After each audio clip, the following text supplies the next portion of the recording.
काय मग मंडळी, असा काळा मसाला बटाटा रस्सा भाजी पाहून तुमच्याही तोंडाला पाणी सुटलं ना? तर चला आपण ही बटाटा रस्सा भाजी कशी बनवली ती पाहूया. ह्याचं टेक्स्चर, कलर अगदी पारंपरिक गावाकडच्या पद्धतीने बनवलेलं आहे, त्यामुळे त्याची टेस्ट अप्रतिम आहे. तर तुम्हाला रेसिपी आवडली असेल तर चॅनलला नक्की सबस्क्राईब करा, व्हिडिओ पूर्ण पहा आणि चॅनल सबस्क्राईब करायला विसरू नका. तर मी या ठिकाणी काय केलं, एक कांदा मध्यम साईजचा छान असा जाळून घेतला आहे. ज्यावेळेस आपण काळी भाजी बनवतो त्यावेळेस कांदा जाळून घ्यायचा आहे, तो परतून घ्यायचा नाही, कारण की परतला तर त्याचं कलर आपल्याला पाहिजे तसा येत नाही. ज्यावेळेस आपण कांदा ब्राऊन असा परततो तर त्या भाजीचा कलर असा लालसर येतो, आणि ज्यावेळेस आपण कांदा जाळून भाजी करतो तर त्याचं कलर एकदम आमटीचा कलर एकदम काळा आणि प्लस हिरवा असा, म्हणजे कोथिंबीरने हिरवा कलर होतो आणि कांदा जाळल्यानंतर काळा कलर येतो, असा मिक्स कलर होतो आणि त्याचं टेक्स्चरही खूप छान येतं. तर या ठिकाणी मी काय केले, कांदा छान असा जाळल्यानंतर तो परतून घेतला, त्यातच परतताना कोथिंबीर ॲड केली. आणि सगळ्यात महत्त्वाचं म्हणजे मी आमटीसाठी खोबरं न वापरता मी या ठिकाणी नारळ वापरलं आहे. ओल्या नारळाची आमटी तर विचारूच नका, इतकी छान आणि इतकी जबरदस्त टेस्ट लागते त्याची. मी या ठिकाणी नारळ छान असं सोललेलं होतं तर ते कट करून घेतलं आणि ते बारीक कट करून छान परतून घेतलं. बारीक छान परतलं म्हणजे ते मिक्सरच्या भांड्यामध्ये अडकत नाही. आता काय करायचं, धने आणि हरभरा डाळ मी समान प्रमाणामध्ये घेतले आणि ते छान परतून घ्यायचं. लालसर गोल्डन ब्राऊन होईपर्यंत परतलं की मग ते डिशमध्ये काढून घ्यायचं. त्याचबरोबर मी या ठिकाणी लसूणही सोलून घेतला. भाजीला काळ्या भाजीला जेवढा लसूण जास्त आपण वापरू ना तेवढं त्याची टेस्ट छान येते. मी या ठिकाणी 2 ते 3 लसणाच्या कांड्याचा वापर केलेला आहे आणि त्या छान सोलून घेतल्या आणि सोलल्यानंतर छान परतून घ्यायच्या.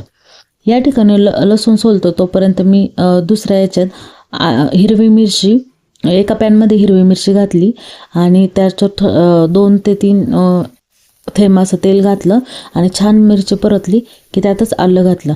मिरची छान परतू द्यायचं म्हणजे त्याचा तिखटपणा कमी होतो आणि मसाल्याची टेस्ट छान येते. तर या ठिकाणी मी सगळा मसाला बारीक पेस्ट त्याची करणार आहे. एका मिक्सर जारमध्ये मी कांदा, लसूण, खोबरं, हिरवी मिरची सगळा मसाला मी एकत्र काढला आणि तो छान पाणी घालून बारीक त्याची पेस्ट केली. या ठिकाणी मसाला एकदम बारीक करणं खूप गरजेचं आहे, कारण त्याचं टेक्स्चर, त्याची टेस्ट हे सगळं मसाल्यावर अवलंबून असतं. तर मी या ठिकाणी 3 बटाटे घेतले आणि ते छान मध्यम साईजमध्ये कट करायचे. बटाटा आडवा चिरायचा नाही. बटाटा आपण जेव्हा काळी भाजी बनवतो त्यावेळेस तो उभा आणि पातळ स्लाइसमध्ये कापायचा असतो, आणि ज्यावेळेस आपण ग्रेव्हीची भाजी करतो त्यावेळेस आडव्या पद्धतीने कापायचा, म्हणजे ती छान भाजी दिसते. आता एका कढईमध्ये मी घेतले 2 ते 3 चमचे तेल, त्यात घातला हिरवागार कढीपत्ता, कोथिंबीर आणि छान तडतडलं. छान परतलं गेलं की त्यात घालायची हळद, आणि मी या ठिकाणी घरगुती केलेला काळा मसाला म्हणजे मालवणी काळा मसाला घेतला आहे, तो 1.5 चमचा घातला. जास्त मसाला या भाजीला वापरायचा नाही.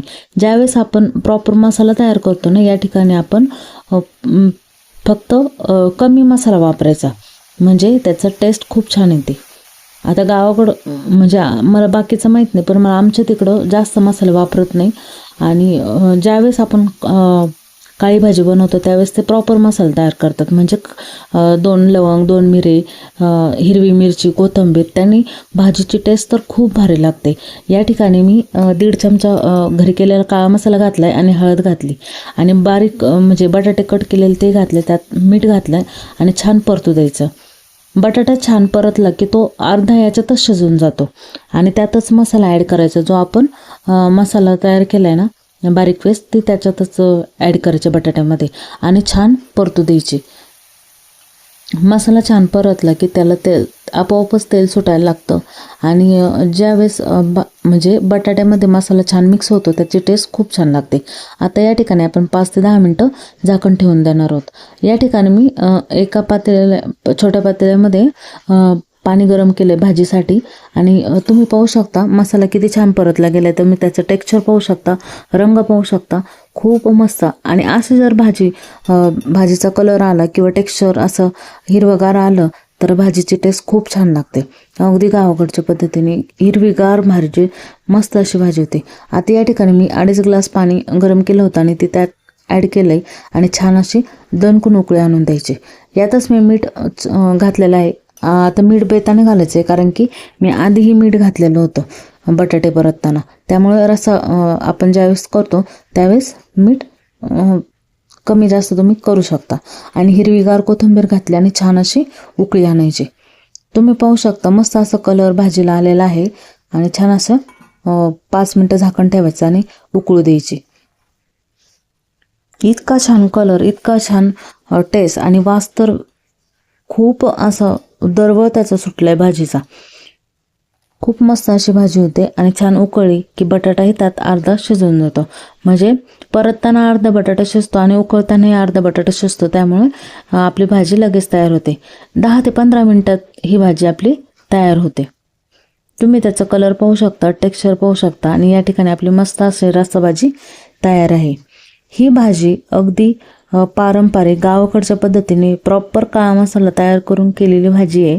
आणि ही भाजी गरमागरम ज्वारीची भाकरी किंवा बाजरीची भाकरी, गरम गरम पोळी याबरोबर खूप छान लागते त्याचं. आणि हे भाजीचा रस्सा गरम गरम भाताबरोबर तर खूप मस्त लागतो. तुम्ही पाहू शकता कलर, रंग किती छान आला आहे त्याला आणि टेस्ट तर एकदम जबरदस्त झालेली. आणि हो, व्हिडिओ शेवटपर्यंत पहा.